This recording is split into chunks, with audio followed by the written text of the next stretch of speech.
আমার দাদু যখন মানে আমার মায়ের বাবা আমাদের কাছে এসে অনেক সময় এসে ছুটি কাটিয়ে যেতেন, তখন যখন আস্তে আস্তে উনি বয়স হতে শুরু করলো আমার দাদুর, তখন আমি হয়তো কত 4th বা 5th গ্রেডে আছি। দাদু সবসময়ের জন্য এই কথাটা বলতো, মায়ের কাছে আমি শুনতাম যে, উমা, আমি আমার ঘরে চলে যেতে চাই, আমি আমার নিজের বাড়িতে থাকতে চাই। নিজের বাড়ি মানে কলকাতাতে দাদুর আমার নিজের বাড়ি ছিল।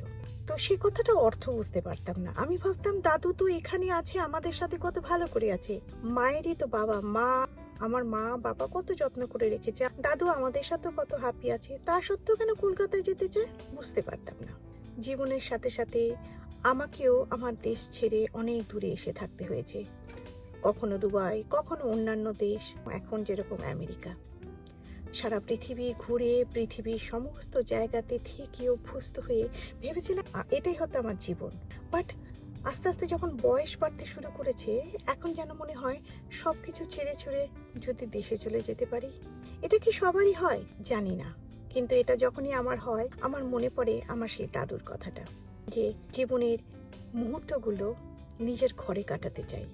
আমারও যেন সেরকম মনে হয়, জীবনের স্পেশাল এই মোমেন্টগুলো এই বয়সের সাথে সাথে যেন নিজের দেশে থাকতে চাই, নিজের আপনজন, আত্মীয় স্বজন, বন্ধু বান্ধব এদের সাথে থাকতে চাই।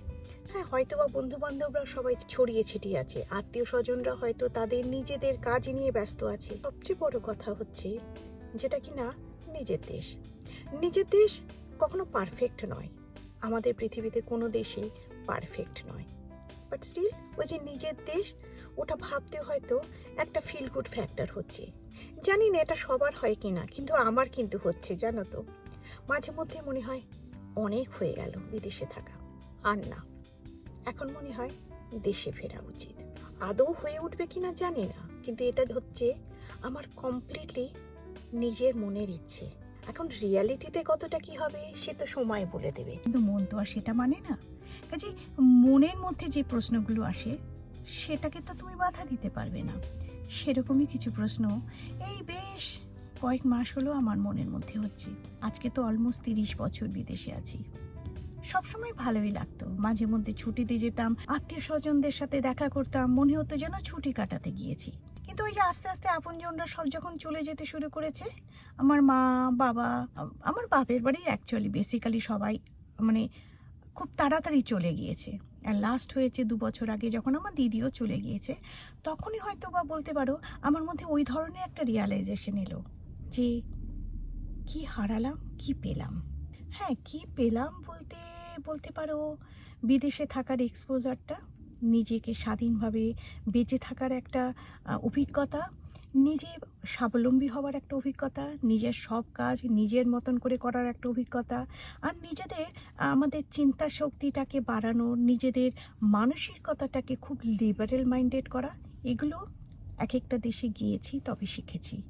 ন্যারো মাইন্ডেড হবার চাইতে বড় কথা, জীবনে সব কিছু সবার কাছ থেকে শেখা উচিত, ইকুয়ালিটিতে বিলিভ করা উচিত, আর কোনো কিছুতে রেসিজম থাকা উচিত না। এগুলো সব বিদেশের এক একটা জায়গাতে না থাকলে হয়তো শিখতাম না।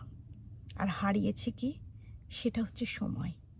এই সময়টা এমনভাবে হারিয়ে ফেলেছি, এই যে আমাদের ছোটবেলার বন্ধুদের, কোথায় তারা গেছে, তাদের সাথে যোগাযোগই নেই। আমাদের আপনজনরা, স্পেশালি কিছুক্ষণ আগে যে বললাম আমার বাপের বাড়ির সবাই, সব এক এক করে চলে গেছে। কারোরই অসময়ে তাদের পাশে থাকতে পারিনি। শুধু দুঃখের শুধু নয়, আমার শ্বশুরবাড়ির কত লোকের বিয়ে থা হয়েছে, কত নেফিউ কত নিসের বিয়ে থা হয়েছে। এত দূরে চলে এসেছি যে সেই শুভ মুহূর্তগুলোতেও তাদেরও পাশে থাকতে পারি না। অ্যাকচুয়ালি যেন মনে হয় মাঝে মধ্যে আমরা যেন ডুমুরের ফুল হয়ে গিয়েছি, জানো তো। না সুখে থাকি না দুঃখে থাকি, শুধু মাঝে মধ্যে পূর্ণিমা চাঁদের মতন জাস্ট দেখা দিই। এই ঝাটকাটা তখনই লাগে যখন জীবন থেকে কিছু হারিয়ে যায়। সেরকমই হয়তো আমার হয়েছে। দিদি চলে যাওয়ার পর থেকে হিসেবগুলো আমি ঠিক মেলাতে পারছি না।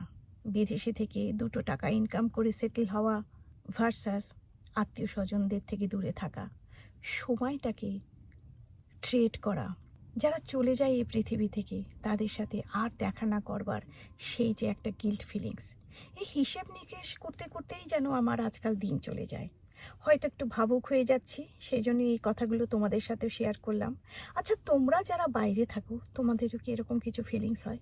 তোমরা যারা বিদেশে আছো, দেশের থেকে সবাইকে আপনজনদেরকে ছেড়ে আছো, তোমাদেরও কি মনের মধ্যে মাঝে মধ্যে এরকম একটা কোশ্চেন আসে? জানিও তো। আজকাল কিন্তু আমার খুব আসছে। না না, এটা বিশ্বাস করো, not because of Jio political ইস্যুর জন্য, নট বিকজ অফ এই দেশে কি প্রবলেম হচ্ছে, ওই দেশে কি প্রবলেম হচ্ছে, তা নয়। আমাদের পৃথিবীতে এমন কোনো দেশ নেই যে দেশে গিয়ে আমি স্বর্গের মতো নিশ্চিন্তে থাকতে পারবো। এই দেশেও যা প্রবলেম আছে, আমাদের দেশেও কিছু না কিছু তো প্রবলেম আছেই। বাট হ্যাঁ, ওই যে বললাম যে সময়টা আমরা হারিয়ে ফেলেছি কিছু ডলারের বিনিময়, সেই সময়টা কিন্তু আর হাতের কাছে পাবো না। যেই মুহূর্তগুলো আমরা হারিয়ে ফেলেছি বিদেশের কিছু ভালো অপরচুনিটির বিনিময়, সেই মুহূর্তগুলোকে কিন্তু আর দু হাতে কুড়িয়ে নিজের পিগি ব্যাংকে জমাতে পারবো না। যেই ভালো মুহূর্ত, দুঃখ মুহূর্তগুলোতে কারোর পাশে থাকা দরকার, সেই সময় ইচ্ছে থাকলেও তাদের পাশে থাকতে পারিনি।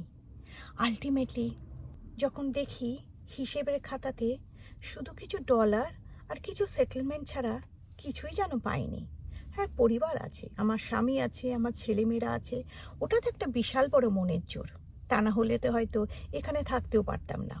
কিন্তু অ্যাপার্ট ফ্রম দ্যাট, একটা মানুষের জীবনে অনেক কিছু দরকার পড়ে।